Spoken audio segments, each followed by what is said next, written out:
sequência à nossa série de esclarecimentos em torno da reforma da Previdência, aprovada ontem, ou melhor, na madrugada de hoje, em primeiro turno. Teve a discussão primeiramente na quarta-feira, votação propriamente dita, depois nos dias subsequentes, quinta e sexta, a discussão em torno dos destaques, ou seja, os pontos passíveis de mudança, sugestões de mudança no texto base da reforma da Previdência, cuja relatoria foi feita pelo deputado Samuel Moreira, do PSDB, deputado entrevistado por nós agora há pouco. E agora a gente vai dar sequência conversando com a advogada Cristiane Grano Reich, que é especializada em direito do trabalho e previdenciário. Ela é sócia do Furriela Advogados. Tudo bem, doutora Cristiane? Um bom dia. Obrigado por estar aqui no estúdio com a gente.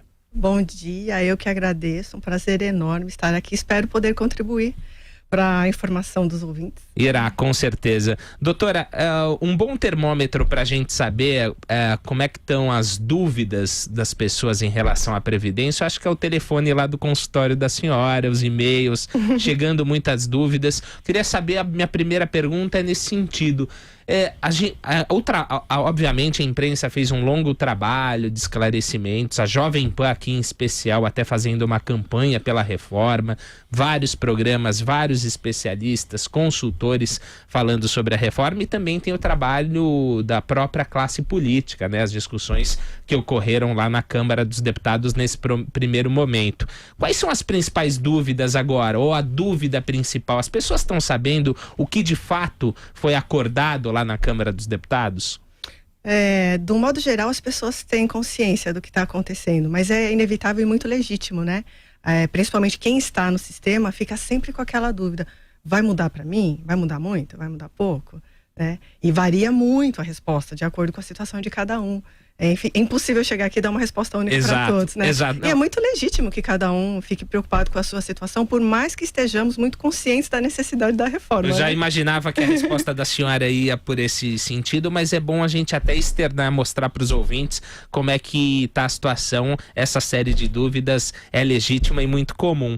Queria começar então a nossa conversa agora, mais especificamente, falando dos pontos que foram discutidos nesses últimos dias e algumas coisas que foram alteradas. Eu falo aí das propostas, dos pontos que mudaram em relação ao texto base original. Por exemplo, teve mudanças envolvendo mulheres, homens, policiais, professores. Vamos começar pelas mulheres, né? Por exemplo, com a nova regra é possível conseguir 100% da aposentadoria aos 35 anos de contribuição. Exato. O que a senhora pode falar a respeito? É interessante que aqui ficou diferente para homem e para mulher, né? Então, assim, a nova sistemática de cálculo, como é que funciona? Quando a gente adquirir 15 anos de contribuição, eu tenho direito a 60% da média aritmética daquilo que eu contribuí a minha vida inteira. Aí, para mulheres, no ano seguinte, 16 anos, mais 2%. Mais 2%, mais 2%. Vai mais 20 anos aí para chegar a 100%. Então, eu vou ter 100% da média aritmética de tudo que eu contribuí quando eu tiver 35 anos de contribuição. Tá. Pensões, a pensão por morte do segurado. Eu vou passar rapidamente por esses pontos. Depois tem uma série de perguntas que nos chegaram dos ouvintes e a gente vai esmiuçando cada uma delas. Pensões, a pensão por morte do segurado, homem ou mulher, não poderá ser menor do que um salário mínimo quando se tratar da única fonte de renda formal. Do dependente. Correto. A mudança da última redação para essa foi essa questão, porque a fonte a ser analisada é do dependente. Então já tinha tido uma alteração aqui para verificar, assim, impondo a necessidade de verificar se era a única fonte de renda, só que falava do conjunto de dependentes, da família e tal. Agora ficou bem especificado, porque a coisa tinha ficado um pouco no ar, né? Que a análise que vai ser feita é a fonte de renda formal do dependente, né? Não de quem mora com ela e de repente não é mais dependente, por exemplo. Então ficou mais claro, até para evitar futuros questionamentos. No campo jurídico. No campo jurídico. Tá. Nesse aspecto eu considerei, assim, bom que fique esclarecido também. Tá. Né? Agora, a discussão também em torno da aposentadoria dos policiais deu muito pano para manga, né? Discussões, inclusive, sobretudo no campo político, envolvendo até o próprio partido do presidente da República, o PSL. Como é que a senhora viu essa questão? E só para dar um dado aqui para os nossos ouvintes, foi criada uma regra alternativa de transição para policiais federais da ativa, né? Com idades menores de 53 para os homens e 52 anos mulheres, desde que cumpram pedágio de 100% do tempo que falta para se aposentar. A senhora poderia começar aí já esclarecendo o que significa esse pedágio? Muita gente está com dúvida em relação a isso. Exatamente. Em vários momentos da reforma a gente ouve essa expressão pedágio. Então, o que que é? Quando a reforma entrar em vigor, a gente tem que ver quanto tempo faltava para eu ter o tempo de contribuição exigido. Normalmente, via de regra, existem exceções, mas 30 para mulheres, 35 para homens, né? A maioria dos casos. Quanto tempo faltava? Tá, faltava... É na ponta do lápis. É na ponta do lápis. Tá. Quanto tempo faltava? Se faltava 5 anos, pedágio de 100%, vai para 10. Isso que significa o pedágio, né? E, bom, realmente o que você disse, né?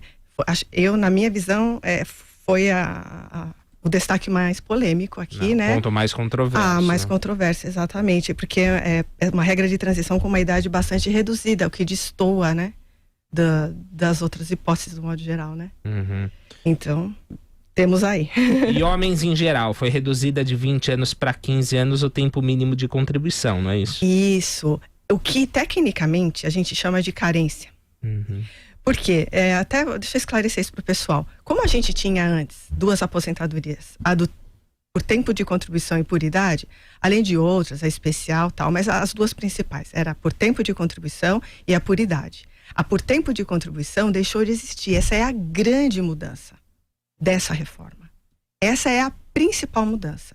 Quem entrar no sistema depois da reforma não terá direito a se aposentar mais por tempo de contribuição. Não é que houve alteração, foi eliminada. Eliminada. Tá. Então, fica, pelas regras atuais, apenas a aposentadoria por idade, como a principal aposentadoria.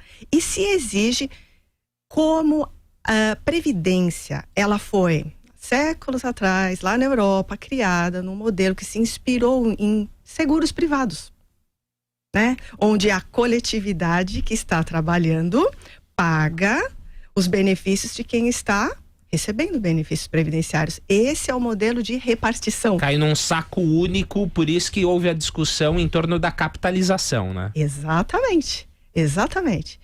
Então, continuamos. A capitalização saiu, né, da reforma, já lá na comissão lá atrás. Então, ficamos com o modelo de repartição mesmo. Então, olha só, é um sistema parecido com o de seguro, não é isso? O seguro de carro não é exatamente isso?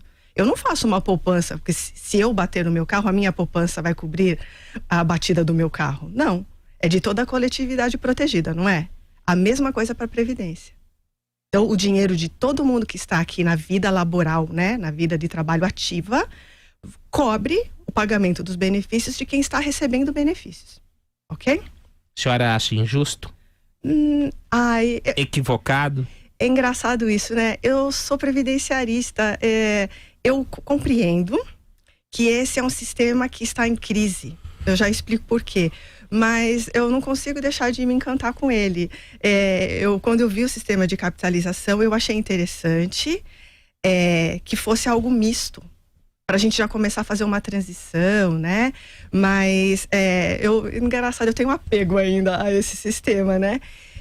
E é engraçado, por que a gente, embora, né, entendendo que teve todo um contexto histórico onde ele surgiu e tal, por que a gente entende que realmente está complicado de mantê-lo?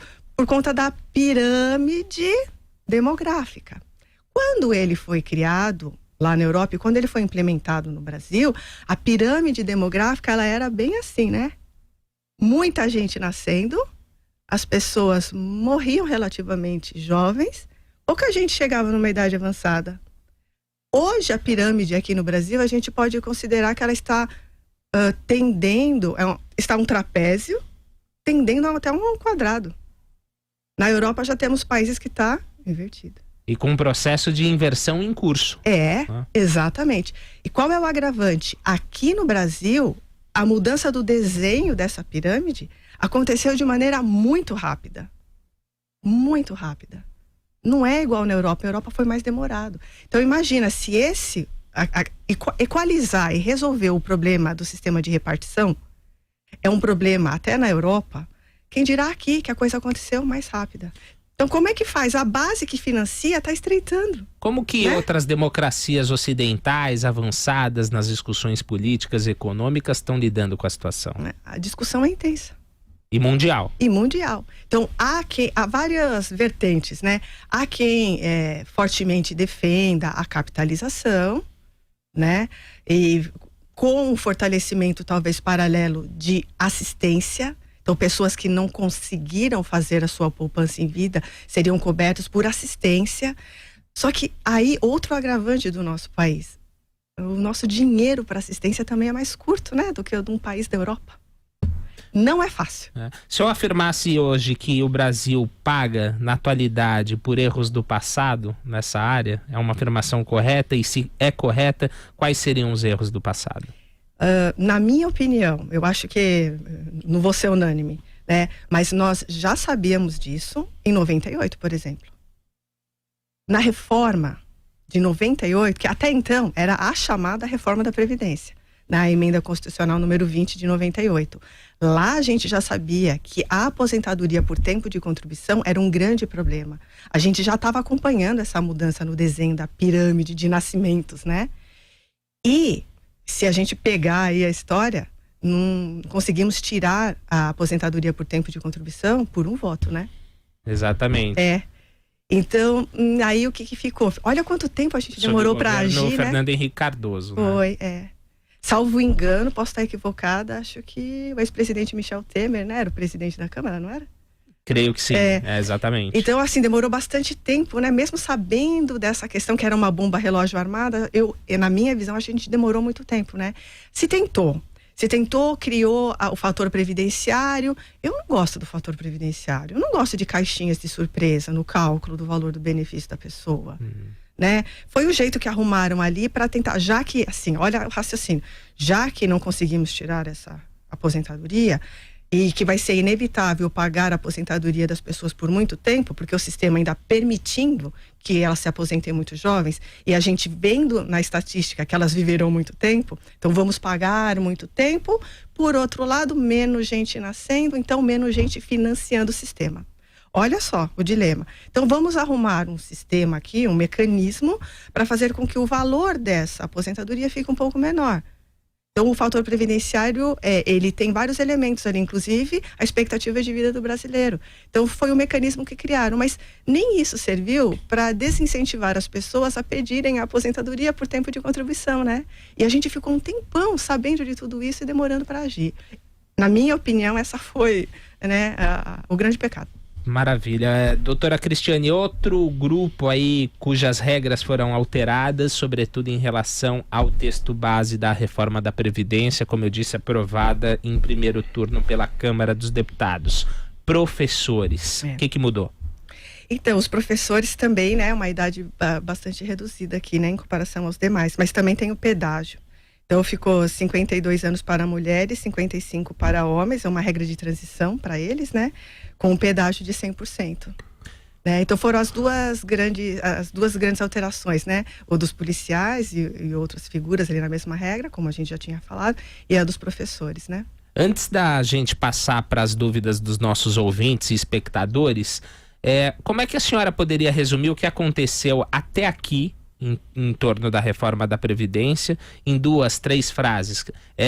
E eu queria que a senhora apontasse também, agora, como essa é uma discussão de fundo político, oposição e situação ficam se digladiando e a gente vê essa guerra sobretudo nas redes sociais.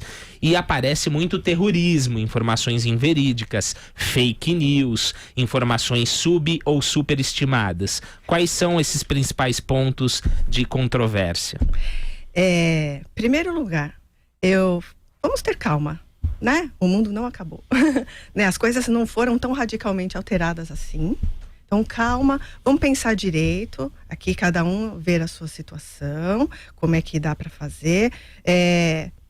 Eu acho que a gente só tem que, assim, se tem que lembrar de uma coisa, é isso. Por tempo de contribuição não dá mais para eu aposentar. Então, tenha em mente que você vai ter que esperar até chegar a essa idade que agora foi colocada aqui. Do homem nem alterou, né? Então, para o homem, o que mudou? Não pode mais se aposentar só por tempo de contribuição e a mulher trabalhar 2 anos a mais. A questão é essa, né? Aí, tendo isso como o pior cenário, que não é tão catastrófico assim, na minha visão, para a maioria das pessoas aqui, né? Você pode ver, consigo me inserir em alguma regra de transição?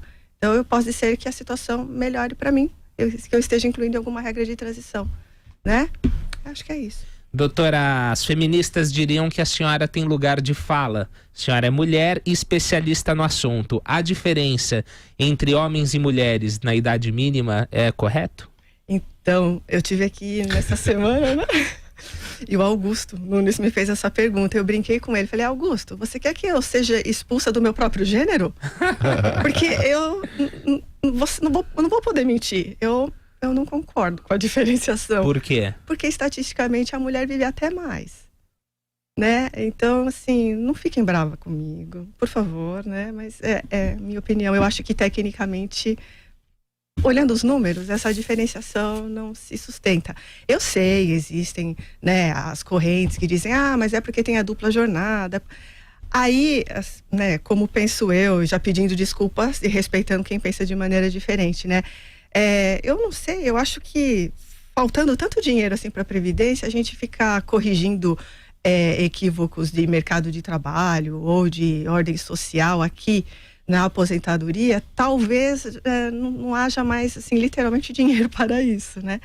Enfim, desculpa, né? Mas minha resposta é essa. Vou fazer aqui, repassar a senhora algumas das perguntas enviadas pelos nossos ouvintes, espectadores e internautas.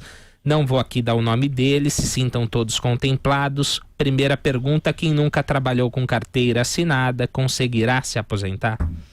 Vamos lá, muito interessante essa pergunta. É assim, gente, nós temos chamado um sistema de seguridade social.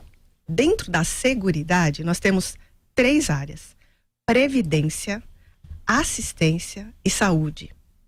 Saúde no Brasil, administrado pelo SUS, é para todos. A quem dele necessitar de maneira igualitária, pode não ser o que a gente gostaria, mas é igual para todo mundo e não precisa pagar, né? Ok. Previdência, só para quem pagou. Dentro das regras que estão na lei, que são essas que a gente está discutindo aqui. Para quem nunca pagou, o que resta? Verificar se enquadraria na assistência social. O que é a assistência social? O que foi discutido na comissão especial? O BPC, né? Então, aí tem que ver, tem que fazer a conta. Por quê? Porque a assistência social, ela é feita para tirar a pessoa, digamos assim, de um estado de miserabilidade. Então, não é para todo mundo irrestritamente. Por isso que existem parâmetros dentro da lei para quem tem direito ao BPC. Uma pessoa que tem renda familiar, tal, acima de um determinado parâmetro, a lei entende. Não. Qual é a intenção da assistência? Eu tenho que dar menos dinheiro para mais gente. E para quem precisa. E para quem precisa de verdade, para tirar a pessoa de uma situação de miserabilidade Aí mesmo. o Estado quase faz uma diferenciação entre 2 conceitos dos quais se fala muito hoje, que é direito e privilégio. Eles podem ver como privilégio pagar esse valor a quem tem uma renda acima de sei lá quanto, não é isso? Olha, com certeza.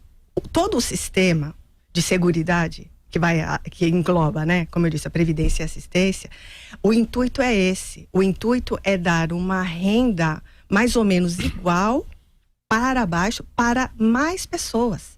Então não faria nenhum sentido dar dinheiro do Estado para pessoas que têm condição de se manter, né?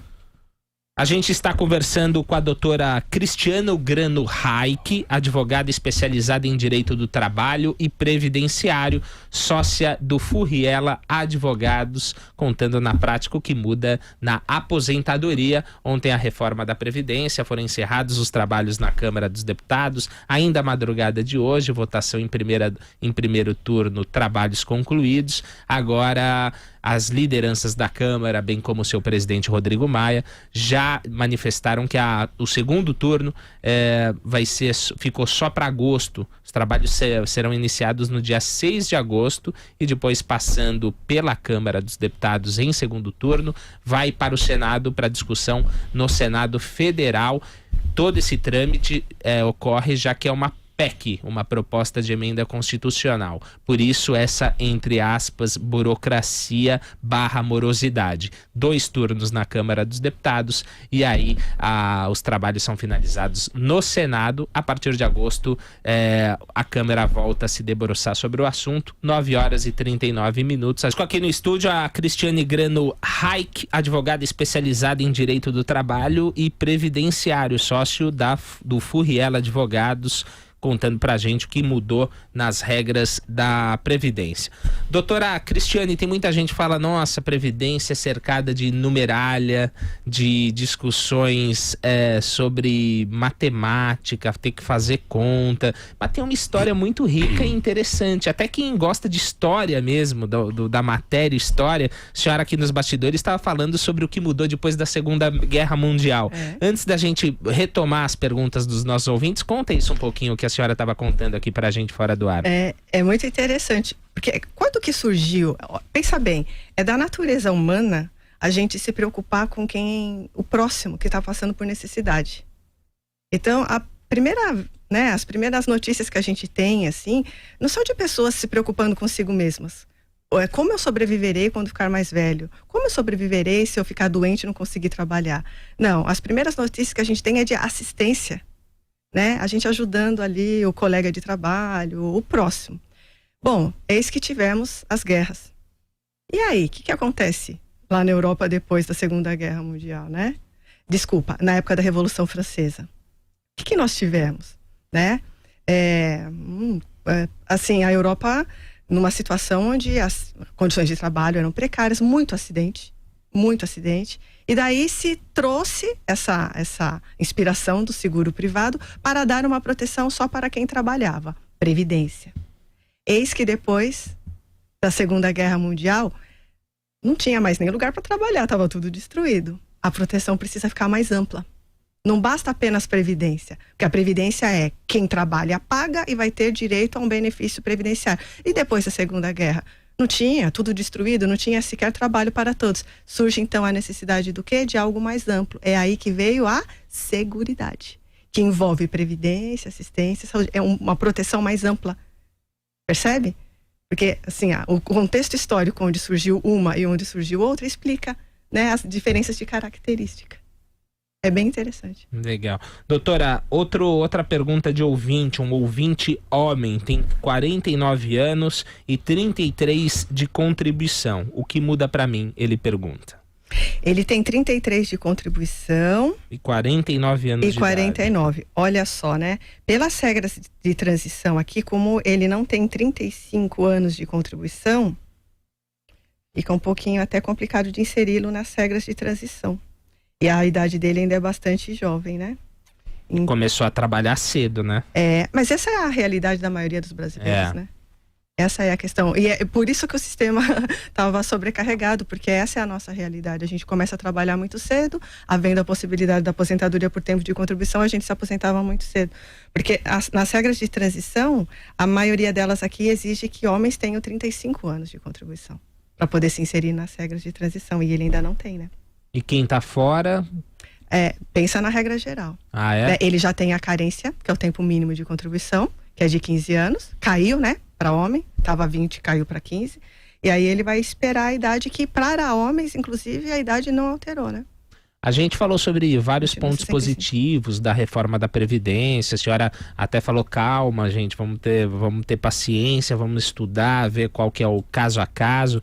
Quem sai prejudicado dessa reforma, por exemplo? A senhora poderia dizer? Por exemplo, esse caso aqui, a senhora esbarrou no puxa, ele quase chegou ali no para ser enquadrado na transição. E tem duas maneiras de você pensar nisso, né? Pessoalmente, a pessoa vai se sentir prejudicada, muito provavelmente sim, porque ela gostaria de se aposentar logo. Mas é interessante notar que, se vocês se recordarem, quando a PEC foi apresentada, eles mostraram números. E isso coincide com o que a gente vê na prática, aqueles números coincidem. Existem exceções? Evidente que existem, né? E esses são os grandes prejudicados. Mas, de modo geral, as pessoas de mais baixa renda já se aposentavam por idade. E as pessoas com uma renda um pouco melhor se aposentavam por tempo de contribuição, mas continuavam trabalhando. Então, eu acho que, assim, essas pessoas vão ter que... A gente vai ter que mudar um pouco a nossa mentalidade, né? Ter em mente que não vai dar mais para fazer isso. Interessante. Muitas dessas pessoas, já atendi, conheço várias, depois se arrependiam. Porque pensavam no curto prazo, não, vou me aposentar, vou ter uma renda extra, né? Vou continuar trabalhando, e daí depois trabalhava por um tempo, 5, 10 anos, e daí depois, quando se via obrigado a viver só com a aposentadoria, lembra que eu falei? A conta foi adaptada para que a aposentadoria por tempo de contribuição tivesse um valor reduzido, né? Já que a pessoa, vamos diluir isso, né? No tempo aí, porque ela ia receber muito tempo. Aí a pessoa se arrependia e vinha, não tem como fazer a desaposentação, né? E não, isso nunca teve previsão na lei e os tribunais não são favoráveis a isso. Então, acho que a gente vai ter que mudar a nossa cultura, né? A nossa mentalidade. Sou servidor público, tenho 33 anos de contribuição e 55 anos de idade. Gostaria de saber quando poderei pedir minha aposentadoria. Ele complementa com integralidade e paridade ou não? Olha, essa questão da aposentadoria dos servidores públicos, ela consegue ser bem mais complexa do que a da iniciativa privada, porque nós temos em vigor várias regras de transição. Né? Então, ele precisaria ver quando ele entrou no sistema, se ele está inserido, se ele foi inserido no sistema deles, quando permitia integralidade e paridade, ou se ele já entrou no sistema no momento em que não era mais permitido, né? Aí eles exigem um tempo de contribuição, mais um tempo, que pode ser inclusive no regime geral, mais um tempo só no serviço público e um tempo especificamente no cargo onde ele está. Então não dá para eu resolver essa questão dele só sabendo isso. Mas são regras dos funcionários públicos, eles já vêm mudando no decorrer dos anos para cada vez mais tentar, né, manter a igualdade ali entre os dois regimes. E acho que a maioria das pessoas talvez nem entenda o que é isso que ele falou, integralidade e paridade, né? Integralidade é ter direito ao mesmo salário que tinha na ativa. Lembrando que do regime geral, né, que é da iniciativa privada, não há essa possibilidade. Limita ao que a gente chama de a pedida de teto da Previdência, né? 5 mil e quase 6 mil aí. Certo? Quem ganha mais que isso na iniciativa privada? Ou faça sua própria poupança ou faça um plano de previdência privada. O regime geral não vai te pagar isso. Porque lembra, a ideia é pagar menos para mais gente, né? Só que na iniciativa pública, né, no serviço público havia essa possibilidade. Então, manter o mesmo salário que na ativa... muita gente vê como absurdo, né? Né? Então, isso já foi mudado um tempo atrás. Então, integralidade, o mesmo salário, paridade, tendo a possibilidade de ter, inclusive, os mesmos reajustes, dependendo do benefício que foi dado para quem está na ativa e tal. Isso já teve uma mudança em 2003, só que para quem estava no sistema antes, pode ser que ele ainda tenha esse direito, porque está em regra de transição, então não sabemos se é o caso dele, tá? E é mais complexo do que as regras da iniciativa privada, viu? Tá, nossa última questão aqui de ouvinte, depois eu finalizo com a senhora. Bom dia, como fica no meu caso? Sou microempreendedor individual, pago mensalmente 5% sobre o salário, para mim o que muda para me aposentar? Como a gente está discutindo aqui a coisa numa esfera constitucional, essas regras não foram alteradas, né? O que importa, ele é contribuinte? Ele está contribuindo? É a regra que vale aqui para todo mundo. Posso acrescentar uma coisa? Claro. Que é um grande equívoco também, que assim, muita gente ainda tem essa dúvida, né? Outro dia me perguntaram, Ah, não, eu não contribuo porque eu não tenho emprego formal. Aí é engraçado. Eu sei, eu compreendo que muitas vezes a gente sabe que deveria contribuir, mesmo estando trabalhando como autônomo, digamos assim, por conta própria. Quem trabalha por conta própria, a gente, né, chama de autônomo. Segundo as regras constitucionais e da legislação previdenciária, todo mundo que tem renda que venha do trabalho é contribuinte obrigatório da Previdência. E aí temos categorias. Quem é o CLTista, então vai entrar na categoria empregado. Quem é o autônomo... Famoso PJ? Não, o PJ, ele é contribuinte individual junto com o autônomo. Porque eles são contribuintes individuais, é uma categoria que envolve algumas pessoas. Então, tanto o dono de empresa como quem trabalha para outras pessoas físicas, física para física. É interessante isso. E muita gente nem sabe que dá para ele contribuir, né? Outras pessoas, infelizmente, elas sabem, mas não sobra dinheiro no final do mês para contribuir, né?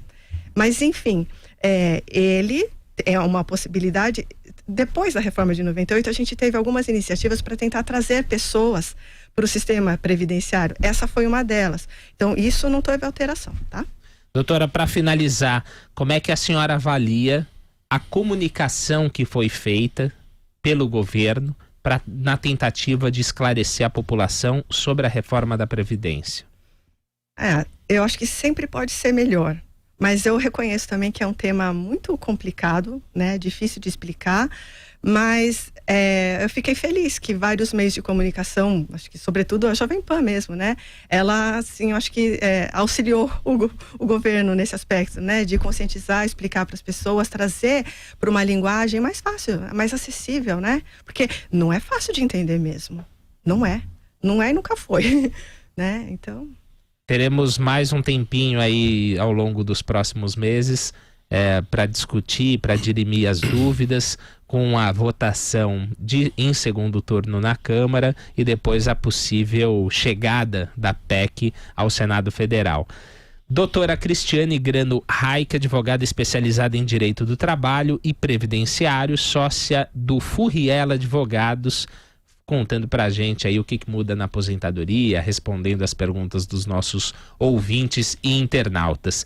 Doutora Cristiane, muito obrigado, parabéns pelo trabalho aí, obrigado pelos esclarecimentos. Agradeço, sou eu que agradeço, totalmente, é sempre um prazer enorme estar aqui. Espero ter contribuído para a informação dos ouvintes. Perfeito, contribuiu sem dúvida.